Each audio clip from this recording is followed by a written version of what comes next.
Hello, everyone, and welcome to the Dreams Unlimited Travel Podcast. My name is John Magi. And I'm Kevin Close. And as you can see, we are not in the studio. We were going to record an episode in the studio, but if you watched the Diz Unplugged from this week, you know we had a really big storm. So Made us all jump. Really did. And we had to stop what we were doing, and we couldn't go on with that show, and we couldn't record a show afterwards. So we are back in our backyard, he says easily. Backyard. On our porch, and we're gonna do our best to give you some information, specifically about our Aulani trip. We just got back from 3 weeks at Disney's Aulani Resort and Spa. Seems like a long time ago.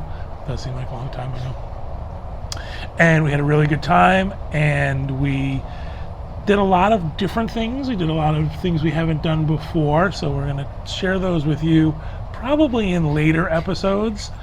This specific episode is going to be questions and answers. When I was at Aulani, I had people tweet me and say some questions they had about Aulani, and so I've compiled those, and we're going to answer those for you. You ready to get going? I am. If I keep looking down, it's because I have a dog who wants all of my attention. That's right. I'm sorry. We're also doing something very unusual. We don't sit like this and in this position and talk to a camera. So Yeah, we do. Yeah, this is true. We do this a lot. I should We tell do. people. All right, so I want to get started with some general information. It's not specifically related to any question we're going to get, but things that we learned this trip. I shared some of this on Instagram, I shared some of it on Twitter, but I want to kind of compile it for you. First and foremost, magic bands are coming to Aulani. This is a pretty big deal. They're going to have the same magic bands that Disney will have, and it will be the same process. So you can attach your fast passes? Yes, your fast passes, for the water slide. I shouldn't say that. There's no fast passes for the water slide. There's no fast. But it's going to be, you're going to, when you make your reservation, you'll have the fast passes, the magic bands. Now you got me doing it. The magic bands can either be sent to you or waiting for you at the resort. And you can pay with your magic band, and you can get towels with your magic band. At the pool, right? And all of those things. Right, and obviously enter your room for sure. You can charge with them. Correct. One of the things I want to mention is that someone asked, will there be specific, special Hawaii magic bands, Aulani magic bands? No one had an answer for this for me. You know Disney's making money. You know they're going to sell you one. Sure. Yep. So probably what'll happen is like the Walt Disney World ones, they'll be the plain colors, and then you'll have to pay for something that's special. It's Disney. It is Disney. As to when this is going to be fully implemented, nobody at the resort knew. The best answer I received was the process started last September, and they believe it's September of 2018, and they believe it'll be completed by September of 2019. So that's the best answer I could give you right now, but we'll see. Keep an eye out for magic bands coming to Aulani. The next thing I want to mention is they had the freestyle soda machines at Aulani. Very exciting. They used to just have the soda fountains where you went and picked, Coke, Diet Coke, Sprite. Now you can do all the different flavors. I don't know how many flavors there are. 75. No, there's not 75. I don't know how many. You have no idea how many flavors None, I made are. it up. And you can go and you can get different flavors in your sodas and stuff. My favorite is the caffeine-free Diet Coke with raspberry. That's an excellent piece of information to share on a podcast. And what we have is there are 3 of these machines at Ulu Cafe. There are machines at the other drink location. And there's another drink location near Ama and Auntie's Beach House, but that has not been converted to a freestyle machine. There you just get the regular fountain drinks. So it was very nice. They had a nice, I gotta stop saying they've got a nice setup with a ice dispenser before the actual machine, so you can get your ice and then you can go and get your soda. And with 3 machines, there wasn't a long wait to get soda. No, there was a little bit of traffic now and then, but it moved quickly. Right. But mostly from people who didn't know what to do. Right. People freak out and don't know how to use a machine. So, but that was a nice surprise when we were there, a nice treat when we were there. The other thing that I want to mention too is there's a new policy for wristbands at the pool and the water location. What happens is when you go to the pool, you have to show your room ID, and they give you a wristband, and that shows that you are supposed to be at the pool. And you might be asked to show your wristband throughout the day to prove that you're supposed to be there. The pools are pretty cool. They're trying to keep people who aren't staying at this hotel out of them. Exactly. So if you're a DVC member, you get a special DVC member wristband, which is sparkly and cool, and it says DVC member. Everybody else gets a plain single color wristband. And they change each day. They do. One of the cool things is you see the kids who have them like all the way up their sleeves, all the way up their wrists. With we saw adults doing that yeah, too. it's our adults.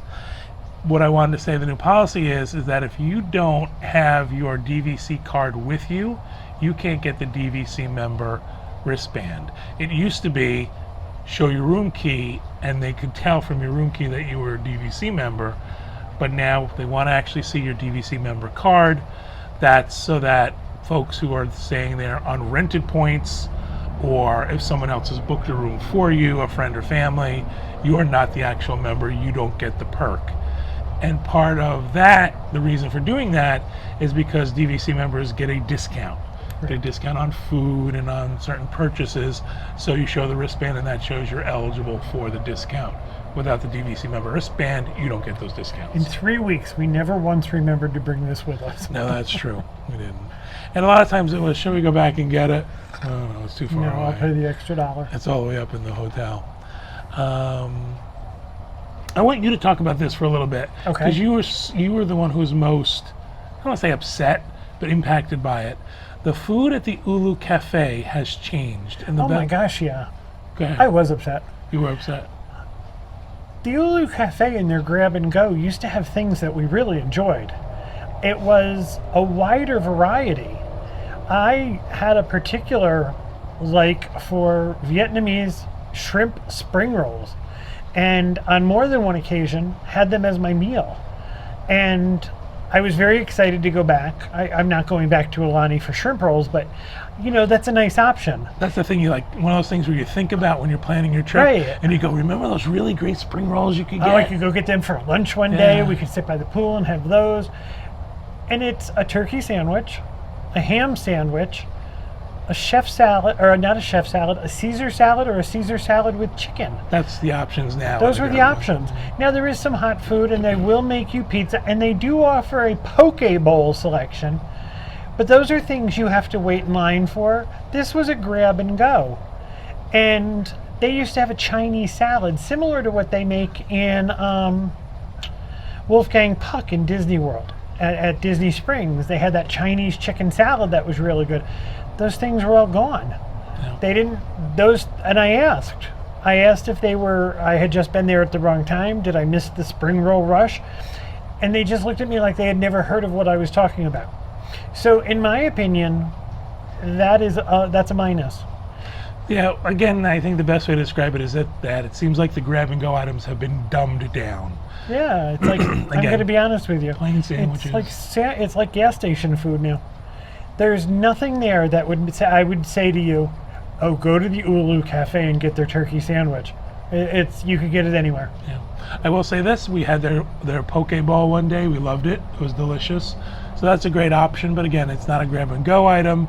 It's only served during the day. It's not an evening item. I believe it's up until like 2 or 3 o'clock. That's how we found out that they didn't have those things. We were out for the day, and we said, let's just go grab something at the Ulu Cafe, and we'll have dinner that way. And I was disappointed. Now, the plus side of the Ulu Cafe is they have this cookie. Talk about the cookie. I have called them everything under the sun. They are called crinkle cookies, and they're unbelievably $4 a piece. And all I can tell you is, sell your stuff. They're worth it.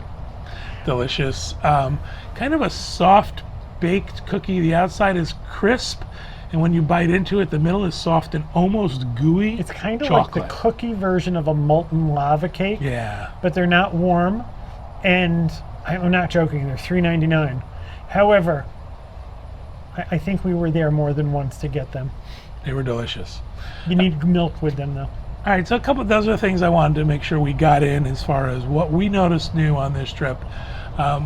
Look for several dream shows about our trip to Aulani. We did a whole bunch of different stuff, a whole bunch of new stuff this trip, including a bunch of great places we've been to eat and a couple of clunkers. So we're going to hopefully get a show together about the places where we ate and what we ate at what was supposed to be one of the 10 best restaurants in all of Oahu. We left our food on the table. It was mostly inedible. We'll get into that in another episode. All right, let's get going. Let's start with our questions. Our first question is, I apologize, I don't want to look off camera, but is Aulani a good choice for a first-time visit to Hawaii? Also, how many days do you think people should spend at Aulani? Is Aulani a good place for a first-time visit? It's going to spoil you. I would suggest everybody asks the same question when we tell them we're going to Hawaii. Well, how many islands are you going to?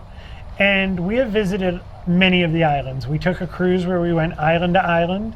We've been to Maui, we've been to the Big Island, we've been to Lanai and Kauai. And what we found is that Oahu has all of the things that we like to do. There are things we liked on each island, and we find that the majority of them are available to us on Oahu. So this is our choice. Is Aulani a good place to go? Well, I would say is the Grand Floridian a good hotel for your first hotel stay? Yeah. It's one of those things that it's going to set a bar. Aulani is also out of the way from the main tourist areas, in my opinion, of Oahu. There's Waikiki, there's the Pearl Harbor area, and all of those things. Aulani, sits a little bit further out. I enjoy that. I enjoy the hubbub, I enjoy the high life, I enjoy the activity. I like getting out away from that, and Aulani to me is paradise. There were days that we never left the hotel, and that's okay. There's enough to do. So yeah, I think Aulani is a great choice. However, it is going to spoil you for everything else, in my opinion. How many days do you suggest for a first visit? It depends on where you're coming from. If you're coming from the West Coast, I understand it's a much shorter plane ride. Coming from the East Coast, it's a good 10 hours. And that's if you get to a big hub. It was 10 hours, 9.5 hours from Atlanta. So it's a long trip, and it took us a day or two to get used to the time difference. So I would say, I think you need a week. Unless you're doing this as part of other islands, or you're coming from the West Coast, or if you're coming from Australia. Australia and Japan are much closer to Hawaii. So there were a lot of people there because it's a shorter plane ride. If you're coming from the East Coast, I think you need a week. So we stayed the longest we've ever stayed this trip, just shy of 3 weeks. 1 day shy of 3 weeks. And there's a reason for that. Right. The reason for that is we were supposed to go last year, and the day before we were supposed to go, I fell and broke my arm. Now, John can explain the points to you, but we had used points to book, and Aulani and Disney were nice enough to give us those points back, but we had to use them now. So we went for 20 days. And I think, in my personal opinion, this was a little too long for a couple of reasons. First of all, for myself and trying to work, being 6 hours behind where the folks who work for me are, mostly in the East Coast, it made it difficult for I would wake up and then their day would be already in full swing. And almost over. Almost over. When I was back after our day and checking email, people were gone, so I couldn't get things done. So I was having trouble working, and I realized this is a vacation, but we work during our vacations. It just is what it is. And the other thing is that you feel like you're behind the world, is the only way I can say it. It feels like things are happening, like news and other stuff going on in the world, when you are sleeping. And when you're ready to do those things, maybe watch the news or get involved in your day, things have already taken place. So I felt like after maybe 2 weeks, I was feeling very, very disjointed. and I was anxious to get back home and get back into the swing of things. My personal opinion, 2 weeks would be the sweet spot. That's where I felt about I it. agree. I would also say that And I was missing stuff at home. I was missing the dogs in my bed and, the comforts of being home. It's just part of it, you create a comfort zone for yourself. And while this was lovely, after 3 weeks, after 2 weeks actually, I started to think, oh, I'd like to do this. I'd like to do that. Oh, the dogs, I miss the dogs. Oh, I miss this. Oh, I miss that. It just seemed a little too long for Right. us. So I think, personal opinion, 2 weeks is the sweet spot for a trip to Hawaii, especially, if you're going to stay on one island like Aulani. Again, we're going to talk about Oahu. like on Oahu at Aulani. We're going to talk a lot about in future shows the different things we did this trip because we stayed so long. But if you're looking for a relaxing beach vacation, I think 2 weeks is right where it should be. All right, moving on. What is the hardest part about adjusting to the time difference? You talked about this a little bit. Any tips for making it a better process? I think your flight helps. We got a flight this time where we have to fly to Atlanta from Orlando, and we got to Atlanta fairly early in the morning. Our flight out of Orlando was the crack of dawn. We got a flight out of Atlanta fairly early in the morning. I think it was 9:30, which put us in Oahu, at 4:30 in the afternoon. And our first stop is always emergency rations because we're all exhausted. We've been up a very long time. Try to sleep on the plane. I'm not good at it.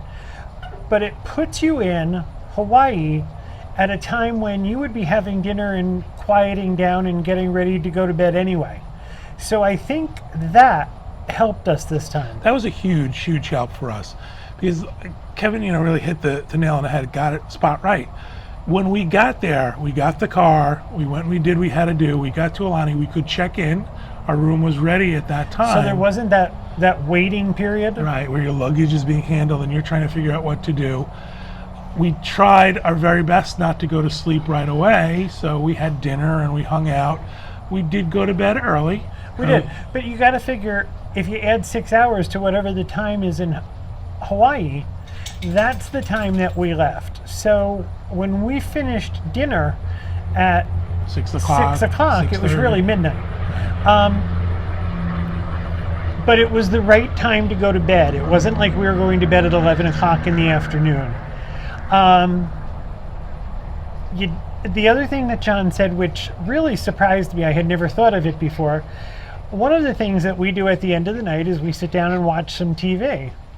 And I'll admit it, we watched The Real Housewives of Beverly Hills. I'm committing this to... Sure, I was trying to tell him we watched PBS Right. and Great Masters Yeah, and we things. don't. We watched The Real Housewives. But it was on at like 5 o'clock in the afternoon.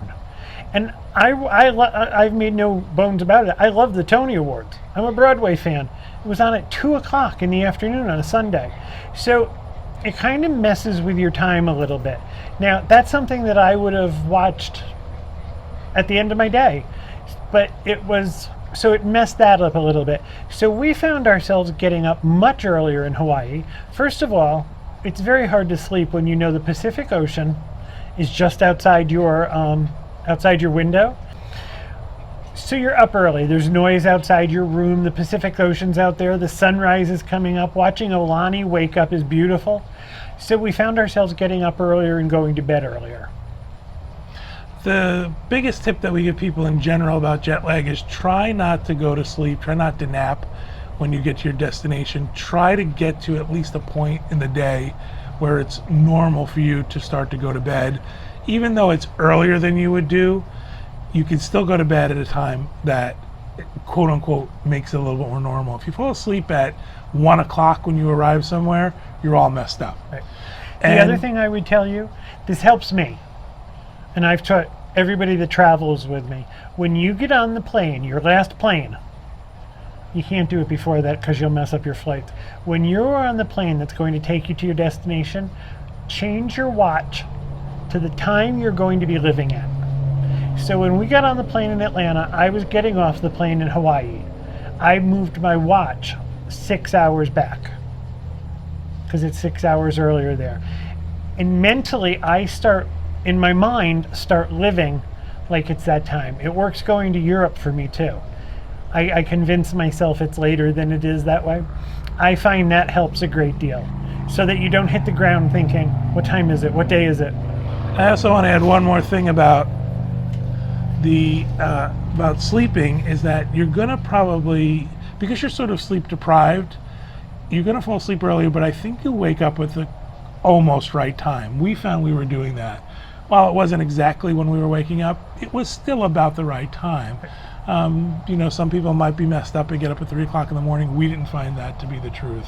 Not this time, but I think a lot of that has to do with the way we flew. Also, coming back, we had the jet lag coming back. But boy, our flights worked out. We were able to get here at a time where we were to go about our day. We flew overnight this time. Yeah. We left late in the afternoon. We checked out, went to lunch, returned the car, and went to the airport.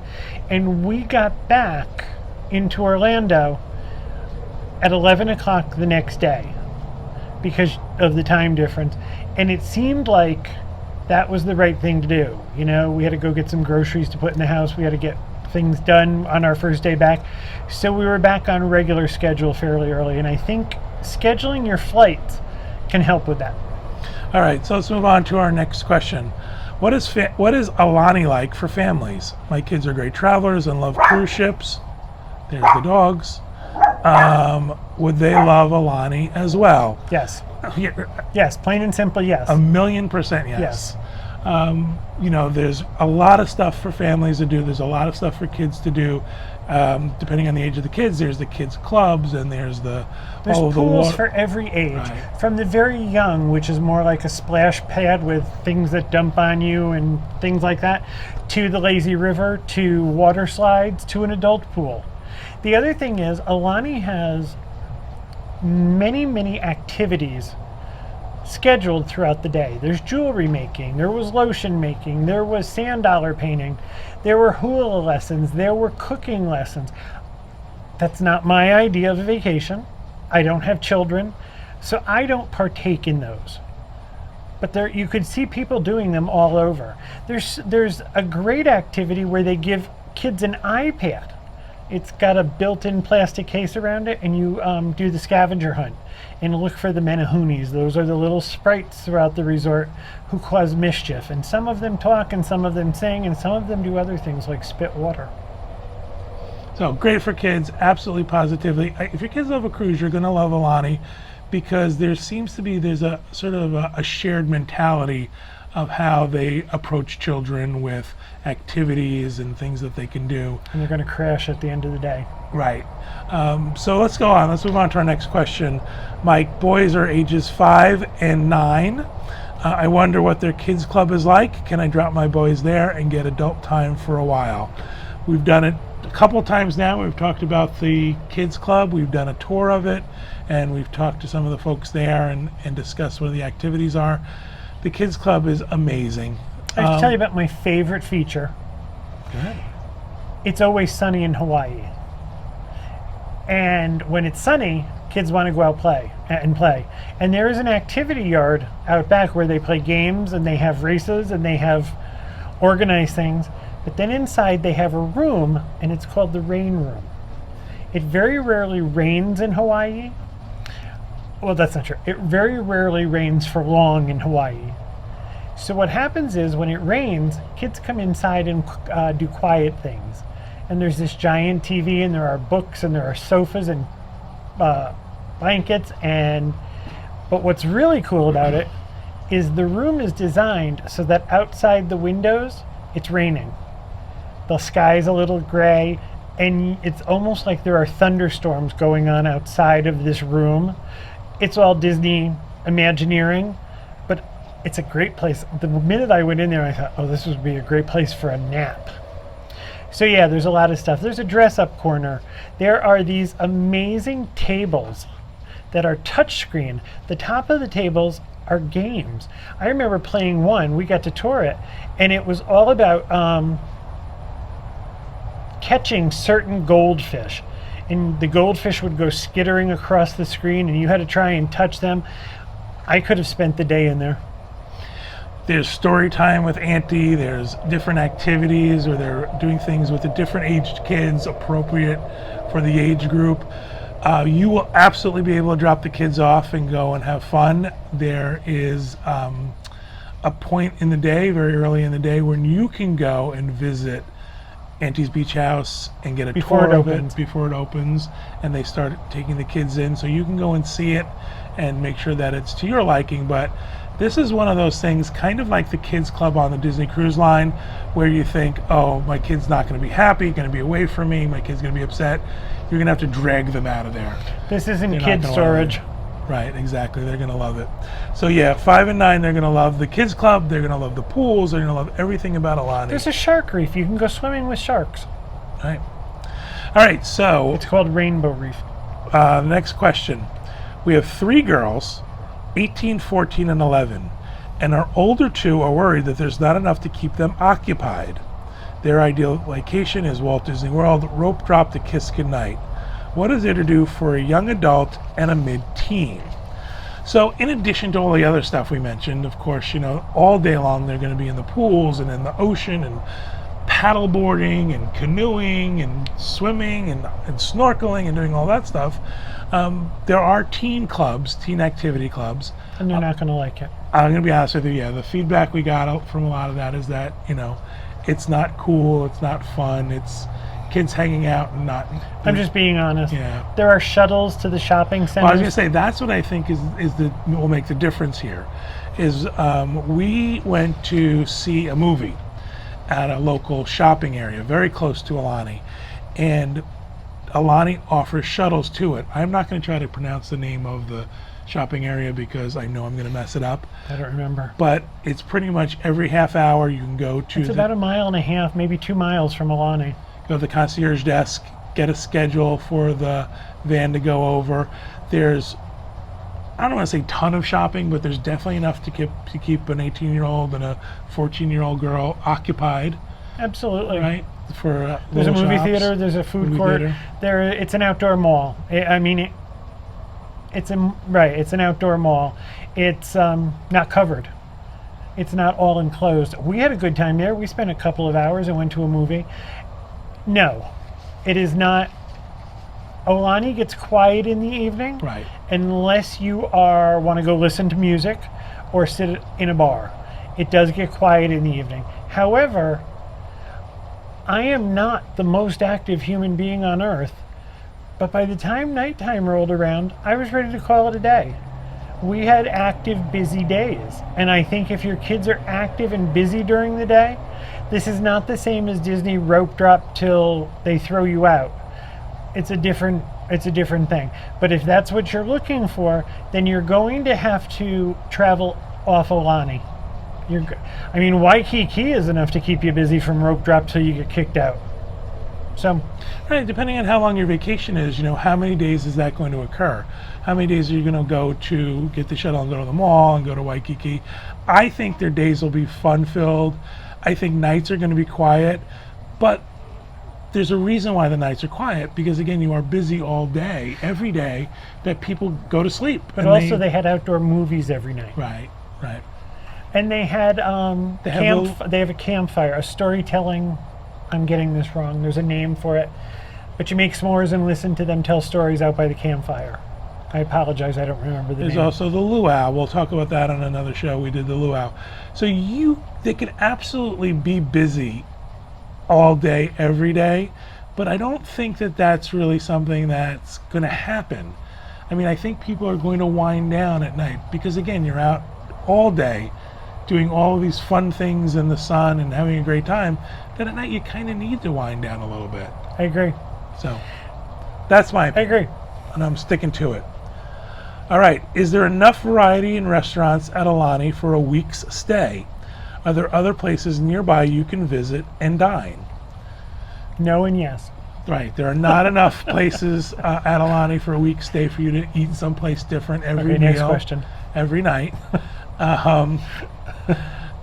There is, for sure, some restaurants we like more than others, and ones we like for meals more than others. And the other thing we want to make sure you guys understand too is the restaurants in Aulani are expensive. It's Disney. Hawaii in general is expensive, but Aulani is very expensive. You're not only at Disney, at an Aulani, at a Disney resort, you're also in a very expensive area. The neighborhood where Aulani is located is called Ko'olina, and Ko'olina is quite the enclave. So, yeah, you're not going to eat every meal at Aulani. You're not going to certainly eat every night at Aulani. Too expensive, not enough variety. You're going to want to go other places. We've mentioned this before. Other shows have mentioned this before. Within walking distance to the resort is a shopping area. And this is the first trip where I've actually walked there. There are times when I've joked about, oh yeah, it's too far for me to walk. It is very much an It's easy 3 walk. blocks. Yeah, it's It's a 3 super, blocks. super easy walk. And across the street there, it's across the street from Aulani, there is an ice cream store, there's a coffee store, there's a restaurant that everybody in the world except us loves, called Monkey Pod. People think Monkey Pod is the best. We do not. And there are people who will tell you that Kevin and John are lunatics, that Monkey Pod is the best ever. We haven't found it to be so. You should go try it, but it's across the street. There is also something called the ABC store. And if you've never been to an ABC store, they're all over Hawaii. They're in other places. It's in the Las Vegas airport. And you can get a bottle of really obscure liquor, and you can get chocolate-covered macadamia nuts, and you can get nail clippers and a souvenir t-shirt and grab-and-go food. Flip-flops to ukuleles is how I describe it. It's You can not get a everything. large store. However, it might be the most Product. the most products I've ever seen in one place.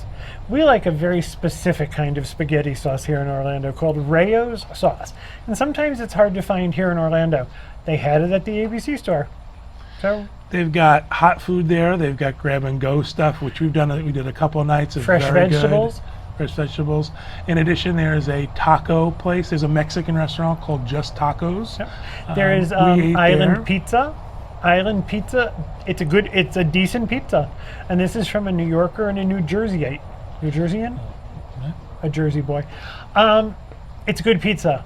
It costs as much as your college tuition, but it's good pizza. And they deliver and will meet you in the lobby if you don't feel like walking the 3 blocks.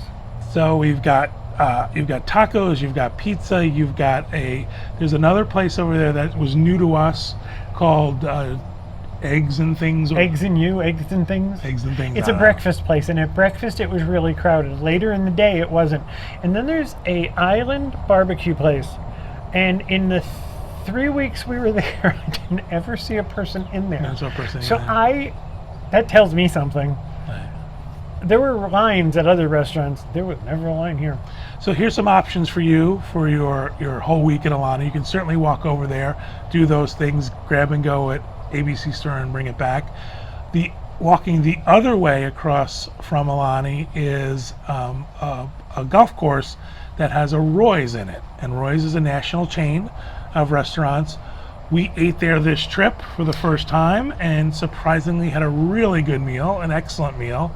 So there's another option for you to go. And they're open for lunch and dinner. Yeah. And there is something I should tell you. Roy's is in the United States. We have one here in Orlando. If you have gift cards or gift certificates from a mainland Roy's, they are not good at the Roy's in Ko'olina near Aulani. Just the way they I don't work. make the rules. Nope, that's just their weird rules. And if you buy gift cards for Roy's in Ko'olina, they don't transfer to the mainland. Apparently those two systems don't talk. But we had eaten there once, many years ago when Aulani first opened, and we weren't impressed by it. We went back for dinner. It was our farewell dinner, and there were 5 of us, and the 5 of us thought it was the best dinner of our vacation. So, yes, restaurants at Aulani, you can certainly do a couple of days at Aulani. You can go walk across the street to these other places.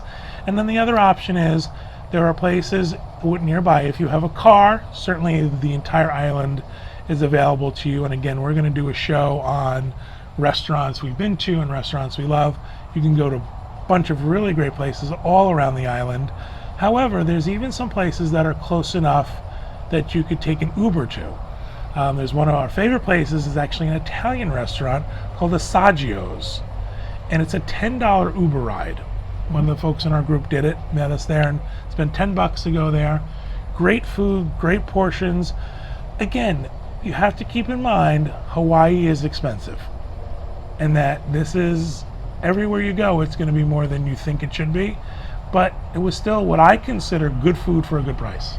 There's also a market, a restaurant right nearby. On the other side of the island, there is a market that I love. I think it's been there since the 1920s. It's called the Kalapaui Market. It's in Kailua. And I don't know what the draw is. Maybe it's reincarnation. Maybe it's something that I have memories. This place calls to me. They have opened another location, a restaurant, and it is the restaurant that we went to the most times while we were in Hawaii. It's called the Kalapaui Market, and again, it's maybe a $10 Uber ride from Aulani. Right. And during the day, it's sandwiches and soups and things like that, and at night, it's a sit-down restaurant with a really varied menu. It's one of my favorite places. Absolutely. So again, there are a lot of options for you to eat. You're not going to go hungry. You're not going to be forced to, eat burgers at every meal or $10 hot dogs at every meal. And if you have a room if you have a one bedroom or more than that, and you have a kitchen, you might come a time when you've spent all day outside in the sun and being active, that you think, you know what? I think, whatever we purchased at the market is good for dinner. I mean, we made dinners a couple of nights, and almost every day we made breakfast. Again, if you're staying in a DVC unit, you can get one with a kitchen. That's not available to the, the resort, quote unquote, side of the hotel. Again, a lot of options for you. You're not going to go hungry. Again, truthfully, I have to be honest with you, you're not going to eat every meal at Aulani. You're not going to want to eat every meal at Aulani. It's just not. Ama is very upscale, and the prices reflect that. Ama for breakfast is wonderful. Right, one of our favorite things. Other than that, it's a little bit of grab and go. There is the Oleo bar, and it's called the Oleo Room, and it's a bar, and they have I would think more nibbles than dinners. Right. There is a character buffet, and it's fun once. I can't imagine you wanting to do it a second time. Right. So again, there's stuff there for you to do for sure, but I'm going to say don't fixate on the fact that you have to stay at Aulani and eat Aulani's food and be there for that the whole time. Easily walking distance to several options for you, and easily I agree. Nice choices for Uber rides. All right, let's move on. Is there a shuttle from Waikiki to Aulani so you can visit during the day, or do you need to rent a car to get there? There are no shuttles to Waikiki, from Waikiki to Aulani, or vice versa. It's just not offered. You would have to either rent a car and do it, or again, you could Uber out. Uber's readily available on Oahu. I think you're probably talking more of a $50 Uber. Yeah. So, again, I would say rent the car. If you really want to go and visit Aulani for the day, that's certainly an option for you. And I want to also talk about, too, that at Aulani, shuttles are available. We talked about the shuttle to the mall that I can't pronounce. I would call that more of a local mall. Right. The high-end shopping is in Waikiki, and it's everywhere, or the Ala Moana Center, which is, I've been there many times, and I still haven't seen half of it. Huge. So, but there's another shuttle. There's the Ko'olina shuttle. Aulani is located in Ko'olina, and this is a shuttle that runs all day, and it goes down to the marina, it goes down to beaches at the end of Ko'olina, it goes to Roy's, to the golf course, and it goes to the ABC store. So you can ride the shuttle around there. You're just not going to easily get to and from Waikiki or Pearl Harbor or any place else around the island, unless you have a car, for sure. I'm going to tell you something I just learned. We went to Roy's, and Roy's is the restaurant for the Ko'olina Country Club, and across from Roy's there was what people would call the pro shop, and I found souvenirs there that I didn't see anywhere else. A lot of them were Gulf themed, but there were some clothes and other things that I thought were really kind of cool. This is not inexpensive. This was kind of pricey, but it's part of a country club, and it's the pro shop at the Aulani Country Club. And if you're looking for something that you're not going to find in any other store, I would tell you to look there. Excellent. All right, next question. Do you recommend staying in Honolulu first and seeing the sights, then going to Aulani afterwards for a few days to relax, or staying in Aulani the entire time and touring from there? We are big fans of Aulani. As if you couldn't tell, we should go to Aulani for sure. I think making Aulani your home base is the right decision. I think there's a misconception about how far things are from Aulani. We've told this story before. We told somebody we wanted to go to the North Shore, and she clutched her chest and said, "Oh my gosh, that's so far away." How far away is it? It's 25 miles. So the island is 24 miles wide. So it's 24 miles to Florida Mall. right. So for those of us who live in an area where we have to get in the car and drive anywhere, especially, we go to Disney and it's a 40-minute drive. So 40-minute drive to Waikiki is not a big deal for us.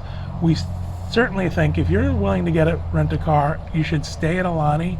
First of all, it gives you a beautiful, comfortable home base to go back to, but it's also very easy to get around from Aulani. Aulani is off of a major highway, one of the 3 major highways on Oahu, and so getting from any place on the island from Aulani and then back to Aulani is super easy. I will say this, if you travel during rush hour, traffic is very, very bad. And again, you're talking to people who will travel on I-4 in Orlando, and this is one of the worst roads in the world for traffic.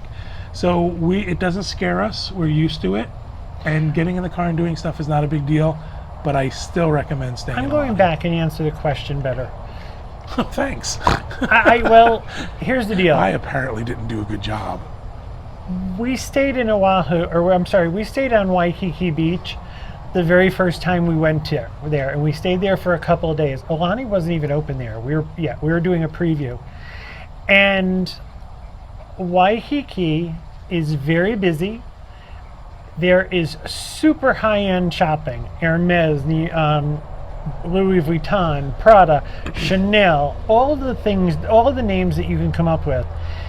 And there are bars, and a lot of the bars are open to the street and to the beach. And we found that Waikiki was very noisy at night. And we were on the 20th floor.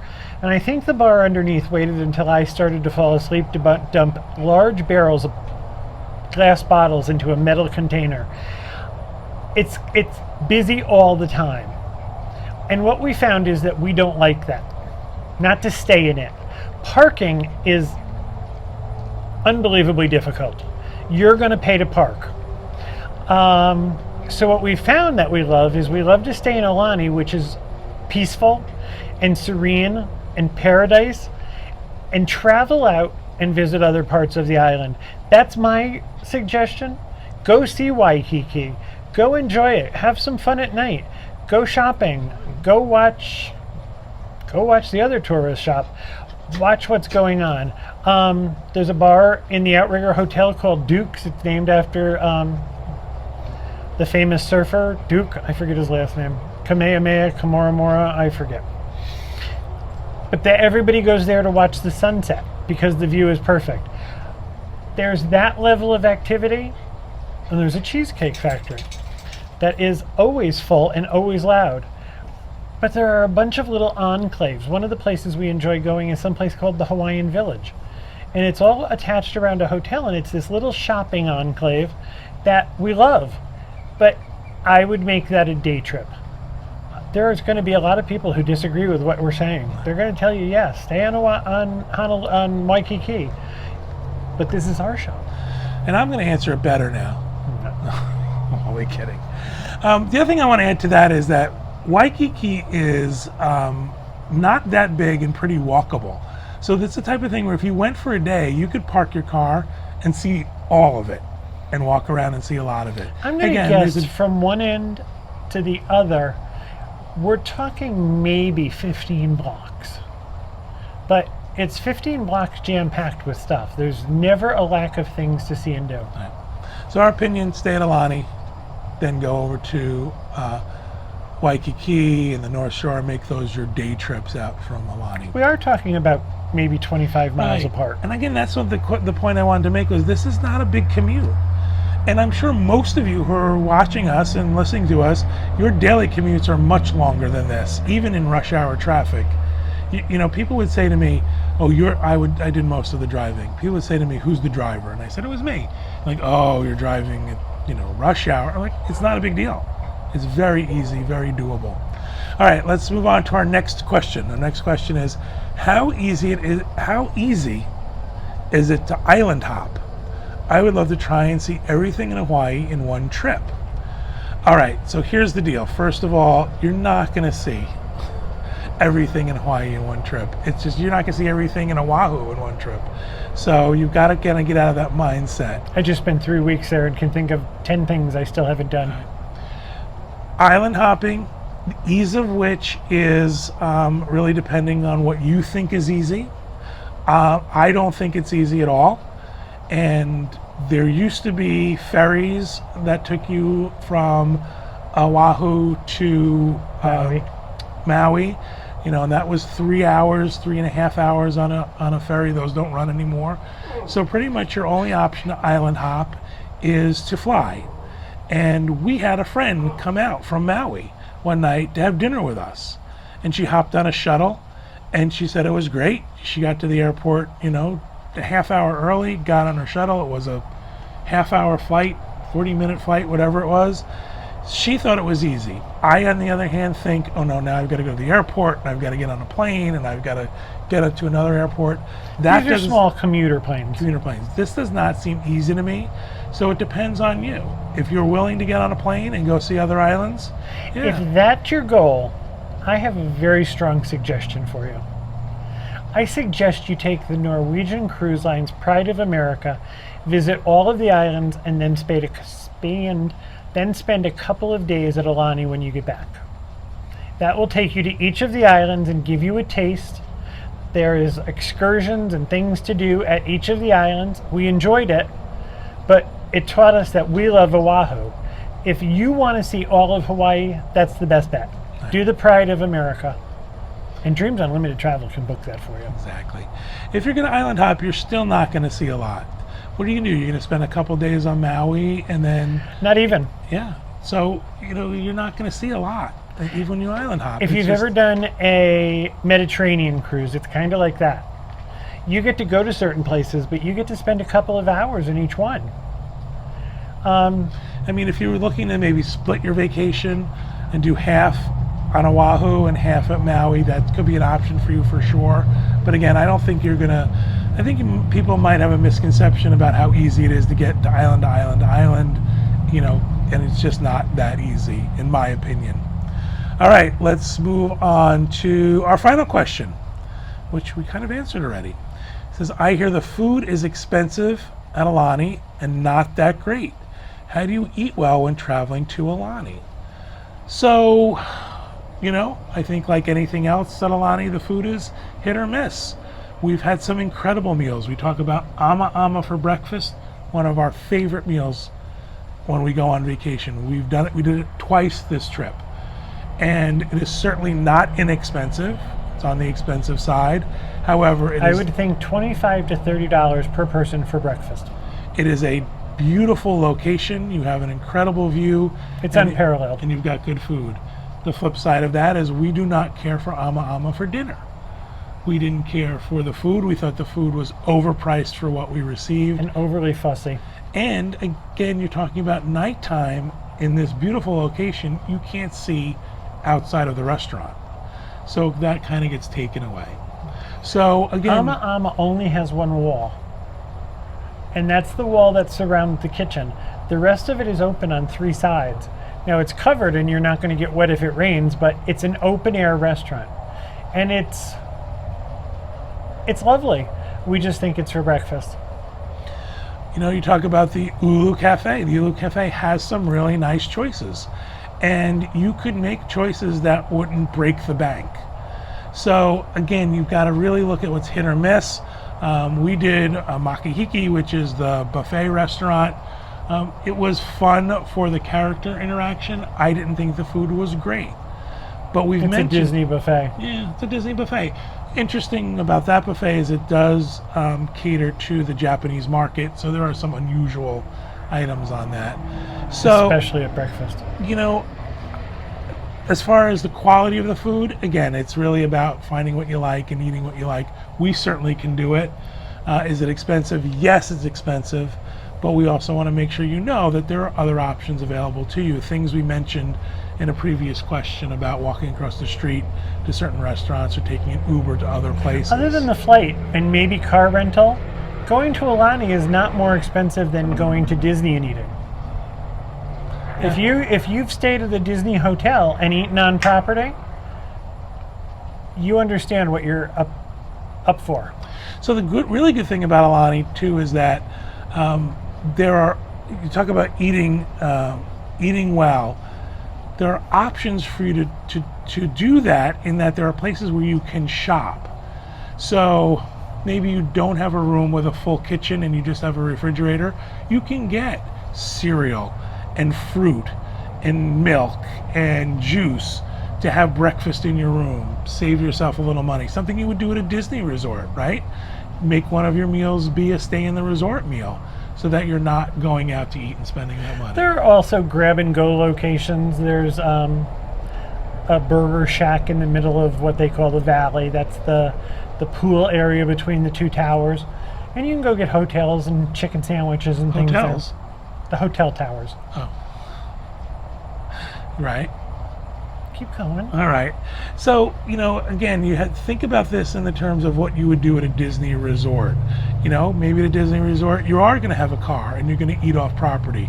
At Aulani, you would go and eat somewhere else. Would you, then for one of your meals, instead of eating in the park, are you going to step outside the park? Same thing is true for Aulani. Yes, I'm going to say this over and over and over again. The food is expensive, but you're at a Disney resort and you're on Oahu. In a wealthy neighborhood. Yep. It's, it is what it is, and you have to sort of budget for that as well. As far as eating well, I think you can eat well. There's a lot of great choices there, a lot of really excellent food available to you. You just have to put a little effort into it. And again, this is too much information for one show, so what we're going to do is we're going to try to put together a show that talks about the places we ate at Aulani, around Aulani, how we got there, what we thought of the food, and the pricing of the food there. So give you some choices for when you decide to go. In Disney speak, we have a must-do if you're going to Oahu. Ooh. All right, we're going to leave that tease right there for another show. Thank you, everybody at home, for listening and watching. We truly appreciate it. We hope you have a great week, and we hope you have a great vacation.